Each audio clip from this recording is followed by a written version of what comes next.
خالی ہاں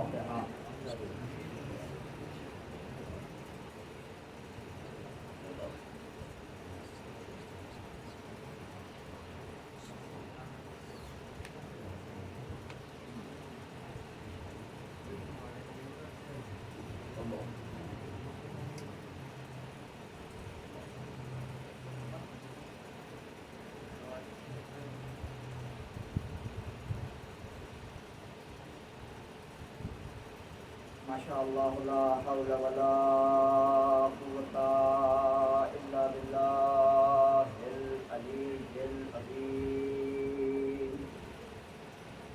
اعوذ باللہ من الشیطان اللعین الرجیم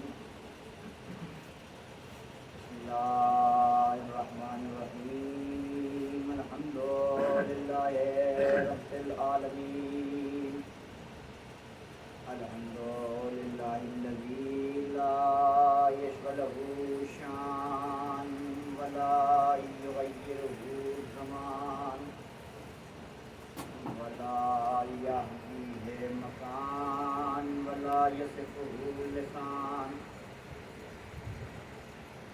ولا یعزب عنہ عدد قطر الماء ولا نجوم السماء ولا نجوم السماء الذي ليس لصفته حد محدود ولا نعت موجود ولا أجل ممدود وترى الخلائق بقدرته ونشر الرياح برحمته ووسد بالسحور معدانا عرضه على النبي الأمي المكي المدني القرشي الهاشمي مولا ومولى الثقلين جد الحسن والحسين أبي القاسم مصطفى اللهم صل على محمد وآل محمد آله الطيبين الطاهرين المعصومين المظلومين ولعنة الله على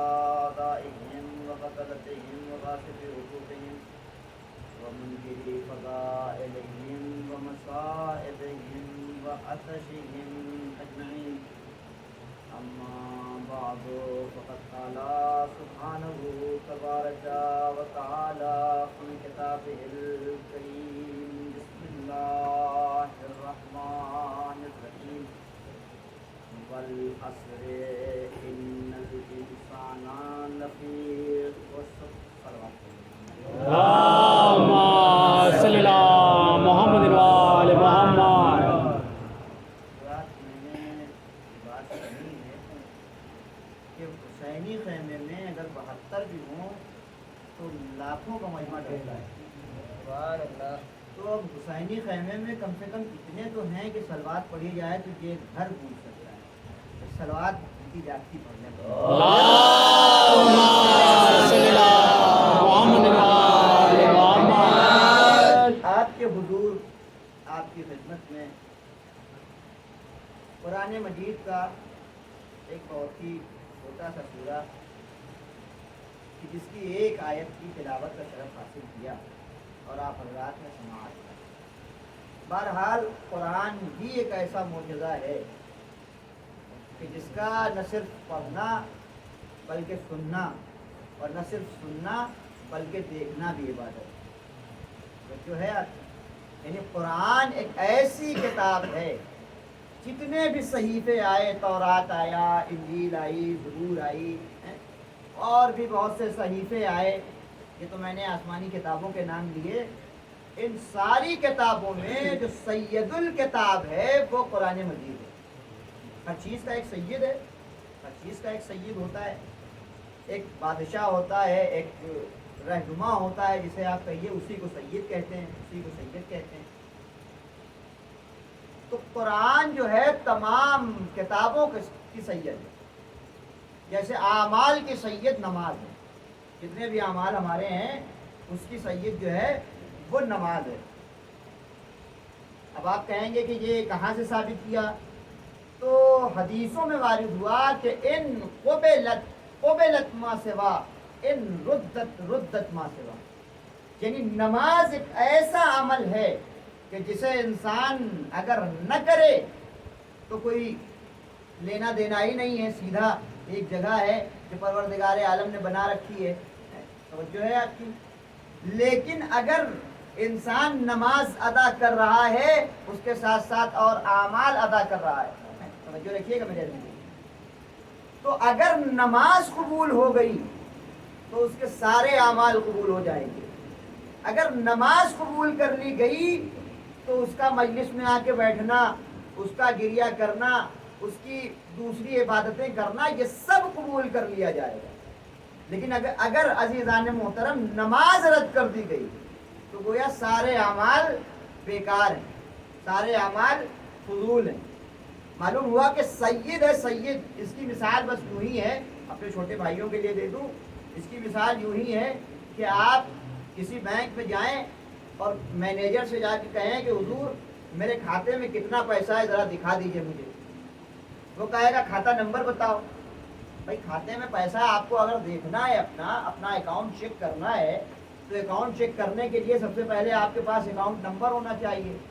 آپ نے مینیجر سے کہا بھیا میرے پاس تو اکاؤنٹ نمبر ہی نہیں ہے، تو وہ آپ کو ڈانٹ کر کے بھگا دے گا، کہے گا ہمارا ٹائم خراب کرنے چلے آئے ہو، تمہارا دماغ صحیح نہیں ہے، بینک میں کھاتا نہیں ہے اور تم انٹرسٹ دیکھنے آئے ہو کہ کیا کیا لگا ہے۔ توجہ رکھیے گا میرے عزیزو، ایسے ہی اعمالوں میں سب سے سید اعمال نماز ہے۔ ہم نے نماز پڑھ کے اپنے اکاؤنٹ کو کھولا ہے، یوں سمجھ لیجئے کہ ہم نے نماز پڑھی ہے تو ہم نے اپنا ایک بینک اکاؤنٹ کھولا ہے۔ اب ہم نے مومن سے مسکرا کے ملے، اب ہم مومن سے مسکرا کے مل رہے ہیں، یہ بھی ہمارے کھاتے میں جا رہا ہے۔ ہم فرش ادا پہ آ کے بیٹھے ہیں، یہ بھی کھاتے میں جا رہا ہے۔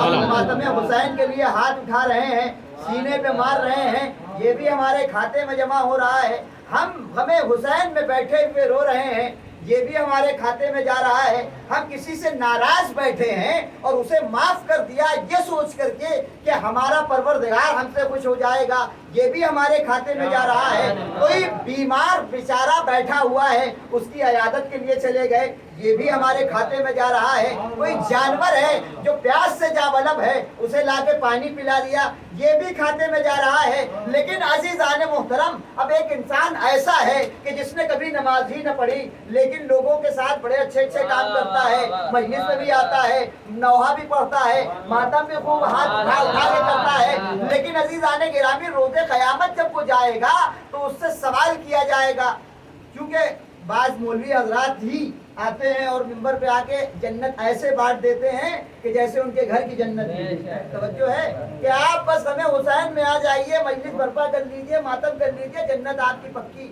میں کہتا ہوں صحیح ہے، میں کہتا ہوں اس میں کوئی نو ڈاؤٹ کہ مجلس حسین برپا کرنے والا یا غم حسین میں گریہ کرنے والا جہنم میں جنت میں نہ جائے، ایسا ممکن نہیں ہے، پاسبل نہیں، ایسا پاسبل نہیں ہے کہ وہ جنت میں نہ جائے۔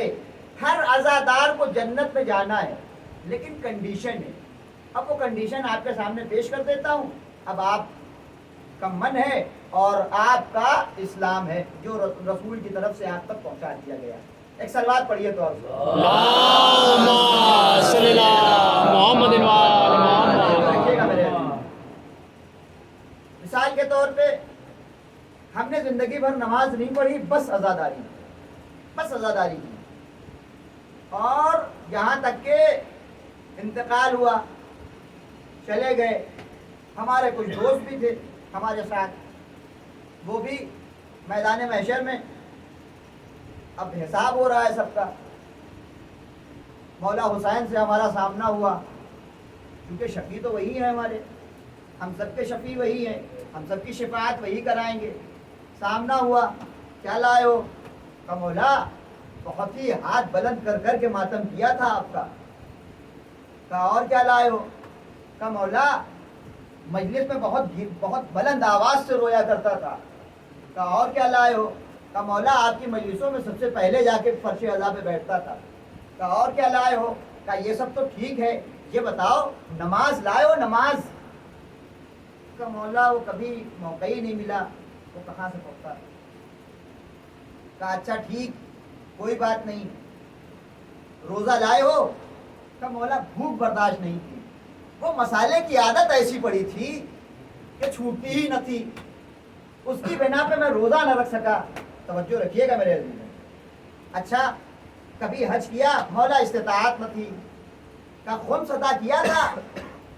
اب سر کھجا رہے ہیں، مولا یہ کیا ہے، خمس کیا چیز ہوتی ہے؟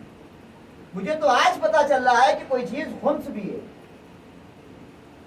تو عزیزان گرامی کہیں ایسا نہ ہو کہ مولا کے سامنے ہمیں ایسے سوال کے جواب دینا پڑے، یعنی اگر مولا ہم سے پوچھ لیں تو اب بات کو یہاں پہ روکتے ہوئے میں اپنی بات کو ربط دیتے ہوئے یہاں سے آگے بڑھ رہا ہوں۔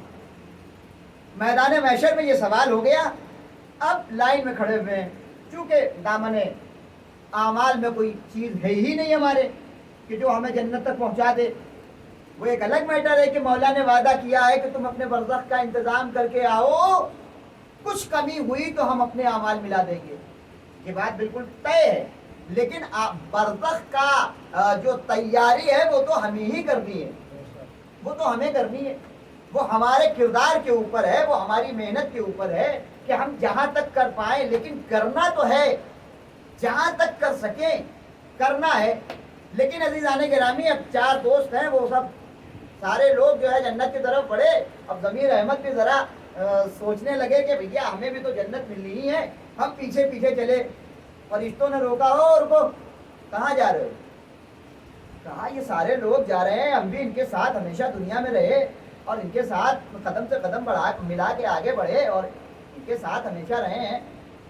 تو کہا کہ آپ کا راستہ ادھر نہیں ہے، آپ کا راستہ ادھر ہے۔ مجھے بھیج دیا جہنم کی طرف، باقی سب چلے گئے جنت کی طرف۔ جنت میں کچھ حضرات پہلے سے موجود تھے، توجہ رکھیے گا میرے عزیز، جنت میں کچھ حضرات پہلے سے موجود تھے۔ انہوں نے دیکھا کہ میرے کچھ جگری دوست ہیں جو جنت میں داخل ہو رہے ہیں، انہیں سلام کیا، پوچھا وہ ضمیر صاحب کہاں رہ گئے، وہ نہ آئے؟ کہا کہ آئیں گے پٹ پٹا کے، کچھ جوتے وغیرہ کھا لیں پھر اس کے بعد آئیں گے۔ عزیزان گرامی مجلس حسین ہم کو یہی سکھاتی ہے، یہی درس دیتی ہے کہ دیکھو اپنے آپ کو، اپنے اعمال کو اتنا مضبوط اور مستحکم کر لو کہ یہ نوبت نہ آئے کہ پٹ پٹا کے جاؤ، ایسے جاؤ کہ تمہیں ایک گرو ہو اپنے اوپر، ہندی کا لفظ استعمال میں کر رہا ہوں، اپنے اوپر فخر ہو، اپنے اوپر ایک بھروسہ ہو کہ نہیں ہم جائیں گے تو سیدھے جنت میں چلے جائیں گے، جہاں پہ میری کوئی بے عزتی نہیں ہوگی۔ یہ بے عزتی ہو کر کے جانا یہ کمال نہیں ہے، دنیا میں اپنے اعمال کو ایسا بنانا ہے، ایسا بنانا ہے کہ جب انسان روز محشر میں کھڑا ہو تو اپنے اعمال کی گنتی بآسانی کرا سکے۔ ایک صلوات پڑھے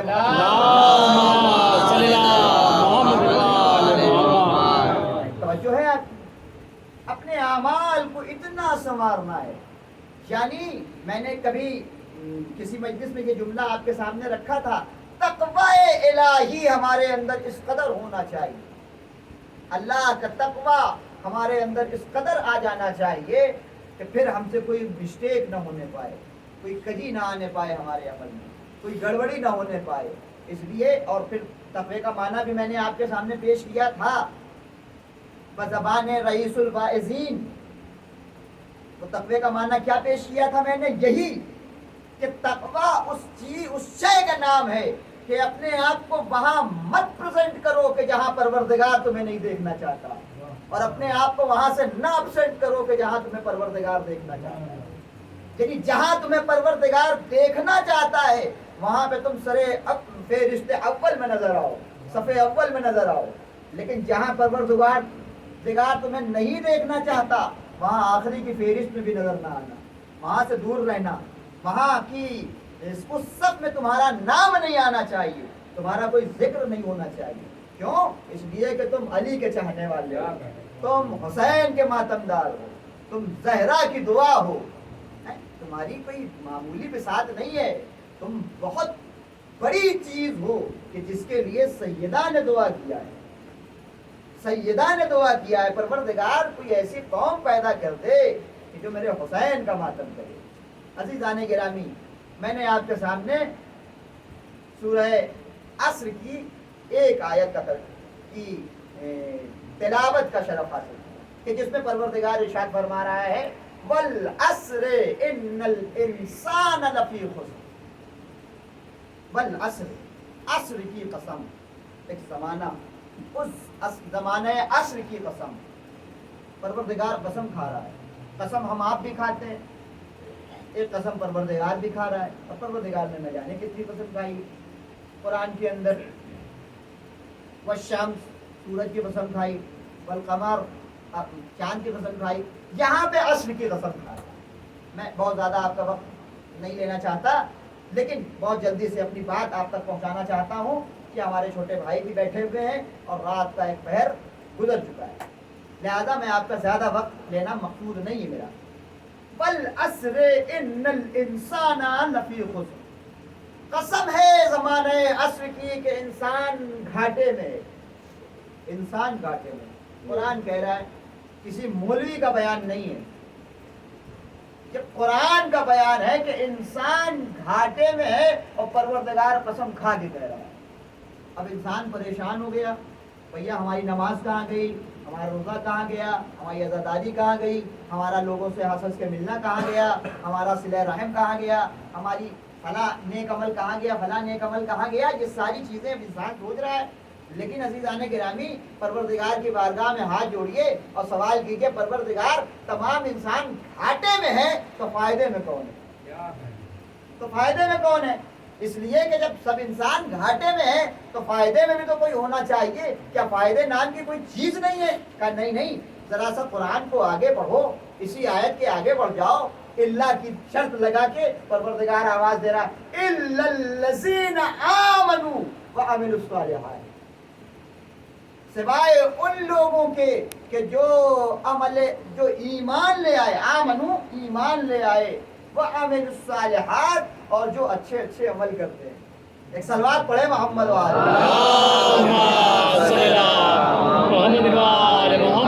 نہیں میری آپ تک.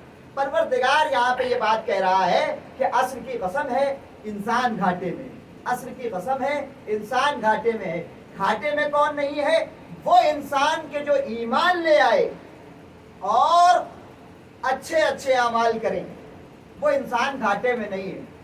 اب ذرا سا اور آگے بڑھیے. الا الذین آمنوا وعملوا الصالحات وتواصوا بالحق وتواصوا بالصبر. اور وہ لوگ گھاٹے میں نہیں ہیں کہ جو اپنے مومن بھائی کو صبر کی وصیت کرتے ہیں. وتواصوا بالصبر وتواصوا بالحق وتواصوا بالصبر. وہ لوگ، وہ مومن بھائی کے جو اپنے دوسرے مومن بھائی کو حق کی وصیتیں کرتے ہیں اور صبر کی وصیتیں کرتے ہیں. عزیزان گرامی، یہ دنیا جس میں ہم زندگی بسر کر رہے ہیں، والعصر، گھاٹے میں اگر ہمارے اندر ایمان نہیں، اگر ہمارے اندر کوئی نیک عمل نہیں تو ہم گھاٹے میں ہیں.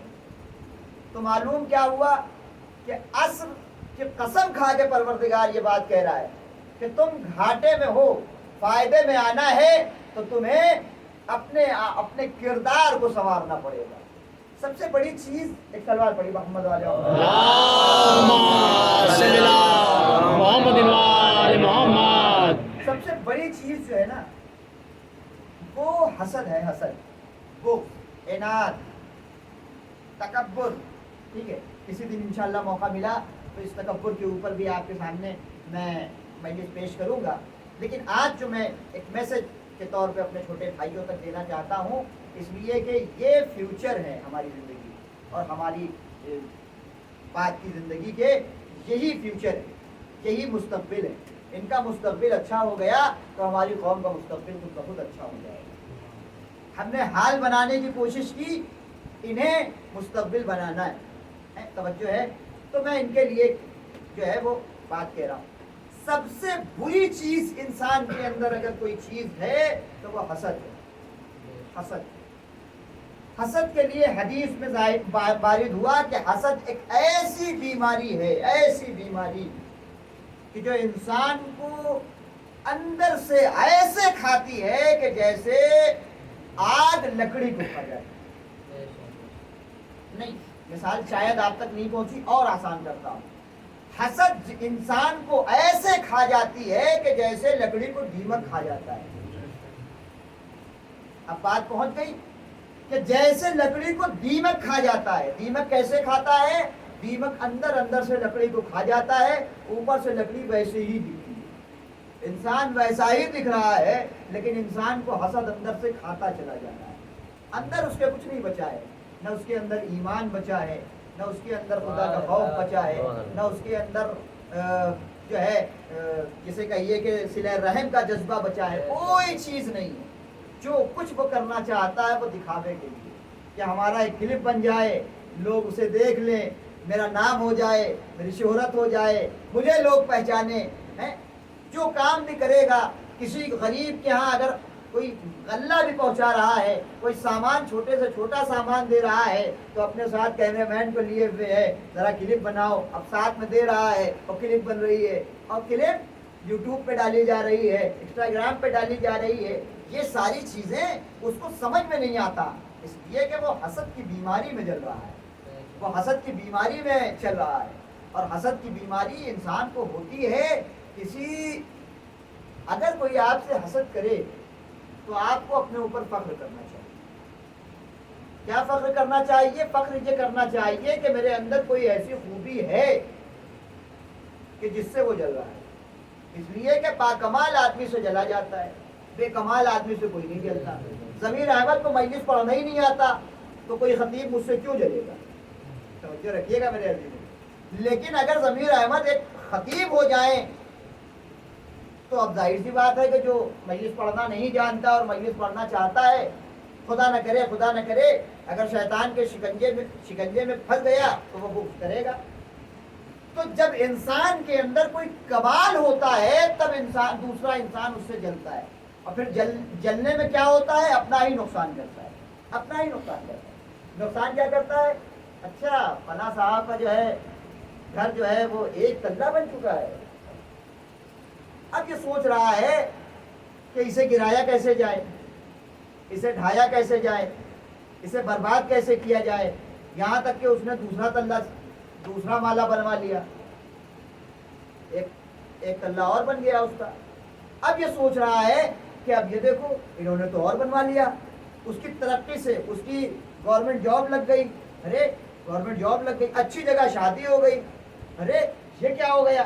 اب عزیزان گرامی وہ اپنے بنانے کے چکر میں نہیں ہے, دوسرے کے بگاڑنے کے چکر میں ہے.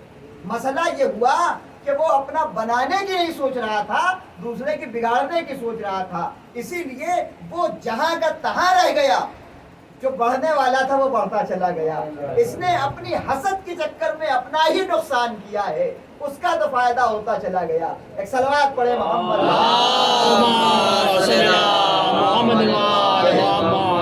کائنات نے فرمایا کہ دیکھو کبھی کسی سے حسد نہ کرنا, اپنی محنت کے اوپر بھروسہ رکھنا.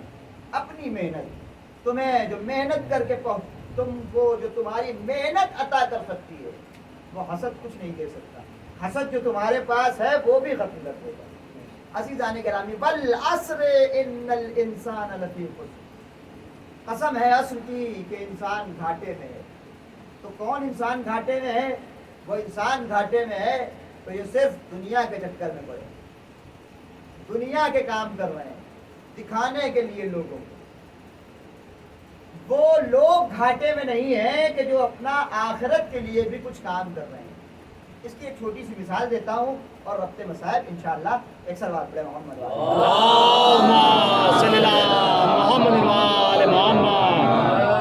ایک شہر میں یہ قانون بنا ہوا تھا کہ چناؤ کیا جائے گا, جو بھی اس میں چناؤ میں چنا گیا وہ اس شہر کا بادشاہ ہوگا, اس جگہ کا بادشاہ ہوگا. 2 سال تک اسے بادشاہی دی جائے گی اور 2 سال کے بعد اسے فلاں جنگل میں چھوڑ دیا جائے گا, فلاں جنگل میں چھوڑ دیا جائے گا. یہ قانون بنا ہوا ہے. عزیزان گرامی ایک صاحب چناؤ میں چنے گئے, وہ آئے مسند خلافت پہ بیٹھے, مسند شہنشاہی پہ بیٹھے اور شہنشاہی کرنا شروع کیا. خوب شہنشاہی کر رہے ہیں, خوب شہنشاہی کر رہے ہیں. کبھی ان کو حکم دے رہے ہیں, کبھی ان کو حکم دے رہے ہیں. کبھی یہ لایا جائے کبھی وہ لایا جائے، کیونکہ یہ جانتا ہے بیچارہ کہ 2 سال کے بعد تو اسی جنگل میں پھینک دیے جائیں گے، شیر وغیرہ آئے گا کھا جائے گا۔ زندگی نہیں ہے، 2 سال کی زندگی ہے، جی لو جیسے چاہو۔ توجہ رکھیے گا میرے عزیزوں، لیکن کمال تو یہی ہے کہ انسان اس میں بھی اپنی زندگی ڈھونڈے۔ لیکن عزیزان گرامی، جب کم عقل انسان ہوتا ہے یا انسان کے اندر حسد کی بیماری پیدا ہو جاتی ہے تو پھر انسان کچھ آگے کا سوچ نہیں پاتا۔ اور عزیزان گرامی، عقل مند انسان نہ ہو تو پھر انسان سوچ نہیں پاتا۔ اب یہ 2 سال تک حکومت کی اور پھر حسب دستور ان کو مسند سے اتارا گیا اور اتار کر کے اسی جنگل میں پھینک دیا گیا، نہ جانے کیا ہوا۔ ٹھیک، دوسرا چناؤ آ گیا، چناؤ ہوا، دوسرے صاحب چن کے لائے گئے۔ 3-4 مرتبہ ایسا ہوا، 3-4 مرتبہ ایسا ہوا۔ اور جب یہ 5ویں یا 5ویں مرتبہ جو چن کے آیا، اب وہ بیٹھا مسند پہ۔ دیکھیے عقل مند کیسا ہوتا ہے جب انسان اپنی عقل کا استعمال کرتا ہے۔ اسی لیے قرآن، میں بار بار یہ بات کہتا ہوں، اسی لیے قرآن یہ کہتا ہے کہ اللہ نے تمہیں عقل دی ہے تو اپنی عقل کا استعمال کیوں نہیں کرتے؟ اپنی عقل سے سوچتے کیوں نہیں ہو؟ تم سوچا تو کرو، ذرا سا تم غور و فکر تو کرو، اس دنیا کے اوپر غور و فکر کرو۔ جب پھول مسکرا رہا ہے تو خدا کے وجود کے اوپر اس سب سے بڑی دلیل ہے کہ یہ پھول مسکرا کیسے رہا ہے۔ مجھے خدا کے وجود کے اوپر ابھی مجلس نہیں پڑھنی، تو عزیزان گرامی، دنیا کے امور کے اوپر یا اپنے اوپر تم غور و فکر کیوں نہیں کرتے؟ قرآن کا یہی ایک ہے۔ تو وہ آگے بیٹھا اور بیٹھنے کے بعد اس نے حکومت کرنا شروع کیا۔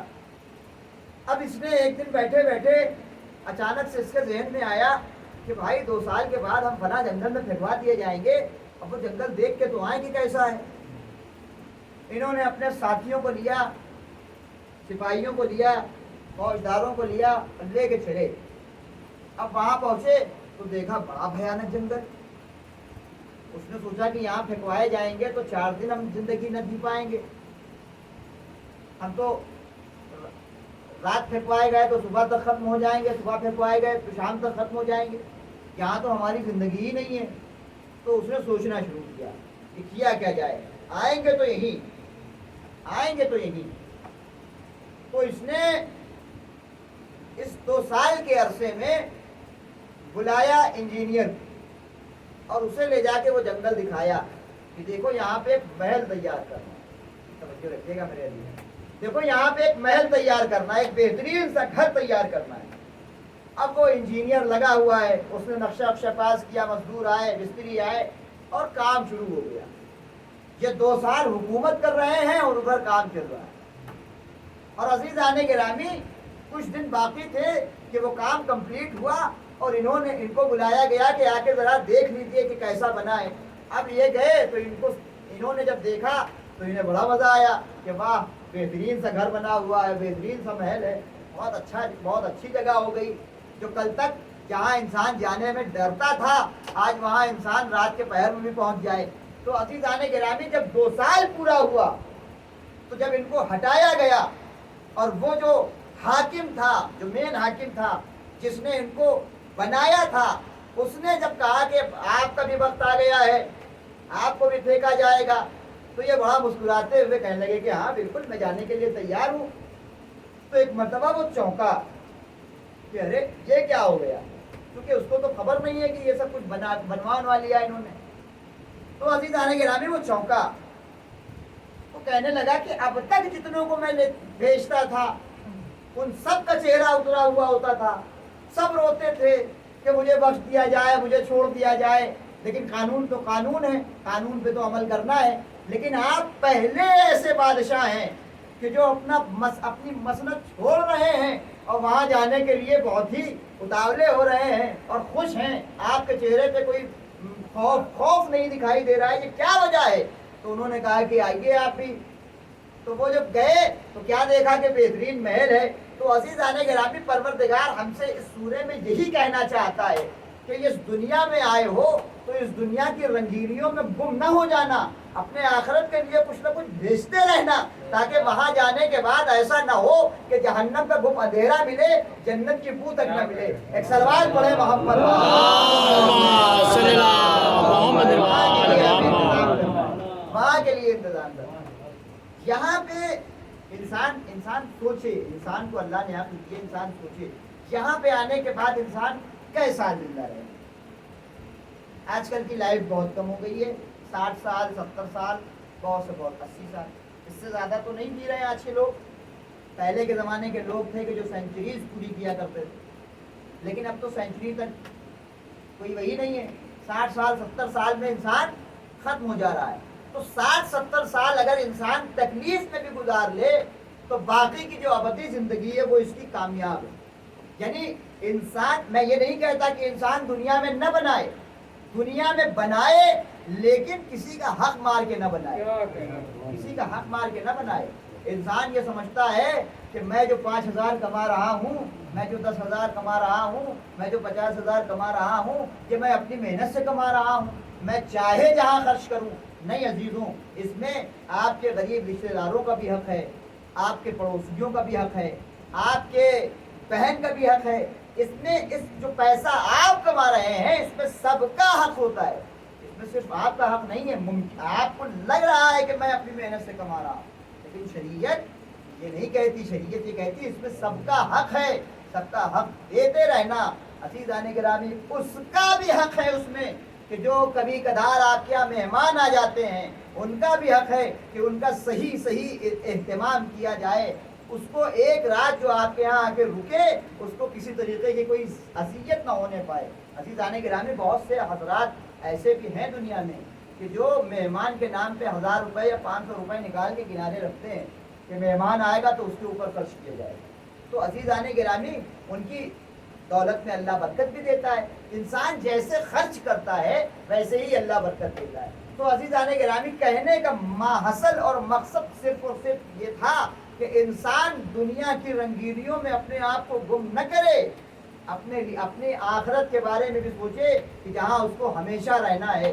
یہ دنیا فانی ہے، باقی تو وہی دنیا رہنے والی ہے کہ جہاں کے لیے قرآن کہتا ہے ہم فیہا خالدون، کہ جہاں تم کو ڈال دیا جائے گا اور ہمیشہ ہمیشہ کے لیے ڈال دیا جائے گا، پھر وہاں سے باہر نکلنے کا کوئی راستہ نہ ہوگا، وہاں پہ تمہیں مزہ آئے گا۔ اور جہنم کے بارے میں بھی یہی بات کہی گئی ہے، ہم فیہا خالدون، جو کچھ لوگ ایسے ہوں گے کہ جنہیں جہنم میں ڈال دیا جائے گا، اور ہم فیہا خالدون کی منزل میں کہ وہ ہمیشہ ہمیشہ اسی میں رہیں گے، نئی جلد چڑھے گی اور جلتے رہیں گے۔ تو عزیزان گرامی، میں نے بس آپ کی رحمت تمام کر،